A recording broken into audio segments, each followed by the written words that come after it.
Hello అండి, అందరికీ నమస్తే. దసరా 7వ రోజు. ఈరోజు అమ్మవారు వైష్ణవిదేవిగా దర్శనమిస్తారు. అమ్మవారికి ఈరోజు నేను అప్పాలు నైవేద్యంగా చేస్తున్నానండి. చాలా ఈజీగా, చాలా సులువుగా చేసుకోవచ్చు. ముందుగా ఒక కప్పు రేషన్ బియ్యాన్ని రాత్రే నానబెట్టుకొని మిక్సీ జార్లో వేసుకోవాలి.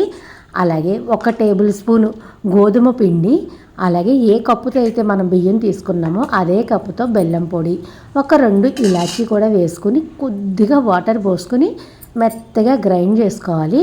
గ్రైండ్ చేసిన పిండిని ఒక బౌల్లోకి వేసుకుని చిటికెడు ఉప్పు, అలాగే కొద్దిగా వంట సోడా వేసి ఒకసారి బాగా పిండిని కలుపుకోవాలి. నేను ఆవు నేతిలోని బాదం పప్పు వేయించి అది వేస్తున్నాను. మీకు నచ్చిన డ్రై ఫ్రూట్స్ వేసుకోవచ్చు.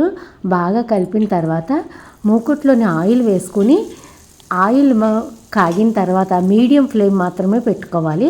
ఇలాగ గరిటతో పోసి ఇలాగ చూపించిన విధంగా 2 వైపులా తిప్పుకుంటూ కాలనివ్వాలి. ఇది మీడియం ఫ్లేమ్ మీద మాత్రమే కాలాలండి, లేకపోతే లోపల ఉడకదు. రెడీ అయిపోయినాయండి అప్పాలు. అమ్మవారికి ఈరోజు అప్పాలు నివేదన చేసుకొని వైష్ణవిదేవిగా అమ్మవారిని కొలుచుకుని అష్టోత్తరం చదువుకొని ఇలాగ పూజ చేసుకున్నాను నేను. ఈ వీడియో కనుక మీకు నచ్చినట్లయితే లైక్ చేయండి, షేర్ చేయండి, సబ్స్క్రైబ్ చేసుకోండి. మళ్ళీ మరొక వీడియోలో కలుద్దాం. By bye friends.